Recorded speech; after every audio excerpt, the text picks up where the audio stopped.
day, world.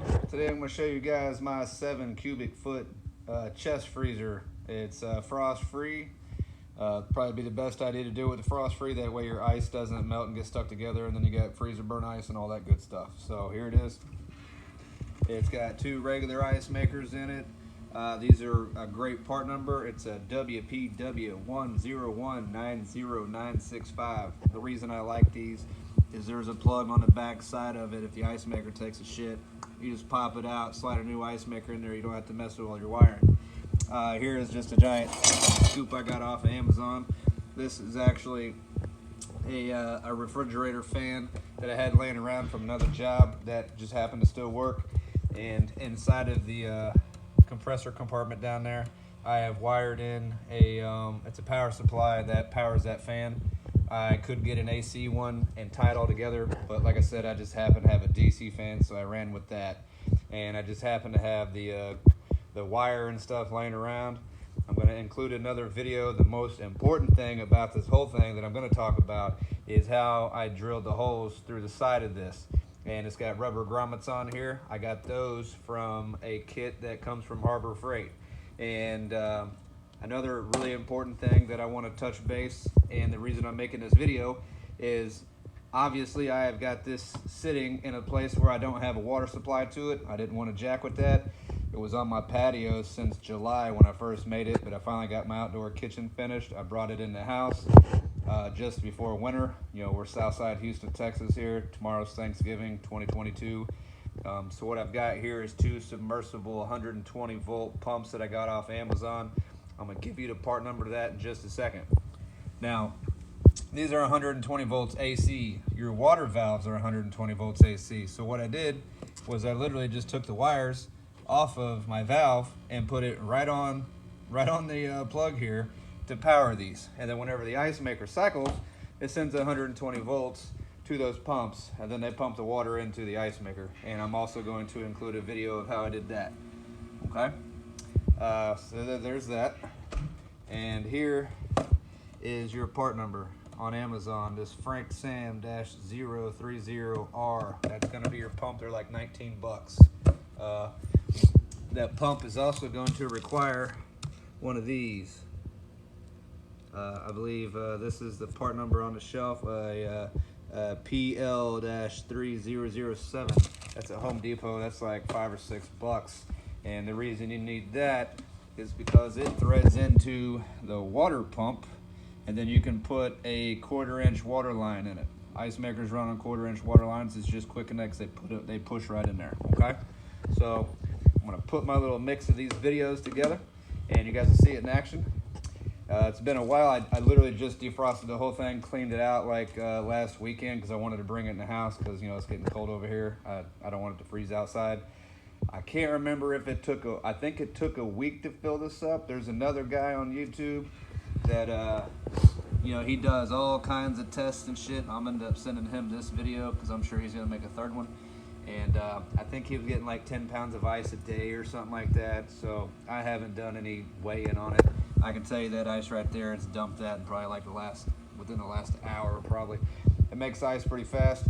This bracket here is something that I made out of aluminum, and then I kind of welded it together and put some rivets in it and stuff to get the job done. I did make a cardboard template. I thought about having a bunch of those made and selling them on the internet for people that want to do this, but I haven't gone that far with it. So there you go. Good day, world. A little rainy day down here in Southside Houston, Texas. Got me a 7 cubic foot Master Chef deep freezer that I'm turning into about a 200-pound ice maker. Got 2 ice makers I'm putting in it. Made this bracket out of some aluminum angle I got at Home Depot. Got some rivets holding it together. Also did a little brazing welding on some of it with some AL822. Got a couple blistered fingers to show from it. I've only got my 1 ice maker in here. The main reason I'm making this video is to show you guys how I did this. Okay, got a 1-inch hole saw. I took the drill bit and cut the bottom of it off so I could stick it way down in there, because you got to have a bit of a pilot hole. And I fairly gently made the hole. Okay. And then I took a sharp flathead screwdriver, and I just got in there and dug that insulation out very carefully. Now, I have no idea what the Freon lines look like so far because I haven't come across one yet. I still got to make the hole for the other ice maker. That's due in the mail any minute soon, any minute now. This inside metal, this stuff is so thin that I literally, you can just poke right through it with the sharp screwdriver. I ran a big drill bit through it just to make a bigger, better, more of a round hole. But there we go. And I cut that off just a smidge. So I'm gonna be doing the other one right over here. Start it up nice and high. That way I get a good angle, and I figure the higher I go, the better off I'm gonna be if not running into any lines. So I didn't want to do the whole collar idea. Number one, I don't like the idea of having all that dead space, with no cooling going on in there. I don't like the idea of taking the time to make it, even though the bracket took me a few hours to do last night.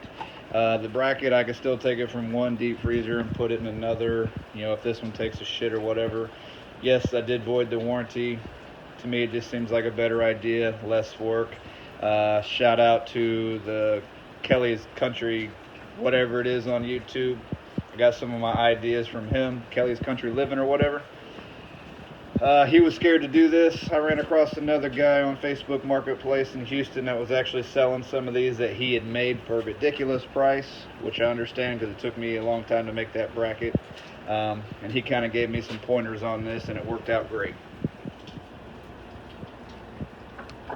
Oh, as far as getting that insulation out of there, you just pop the door down a couple times and that stuff will shoot right out of that hole.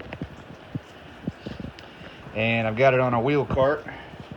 I'm planning on just hooking a garden hose up to it and hoping to tee off a garden hose and maybe stick it over in the corner of my patio. I've also got this ice machine here. It's just not going to be able to do what I'm looking for. I need to make ice all week, hang on to it for the weekend so I can get about 20 to 50 pounds of ice out of it a weekend. There you go.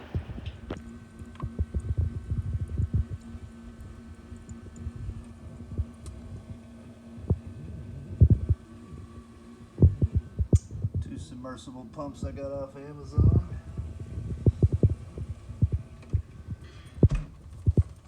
I got the water valves disconnected. The power that goes to the water valves is just hooked up to the outlet that goes to the 120 volt submersible water pumps.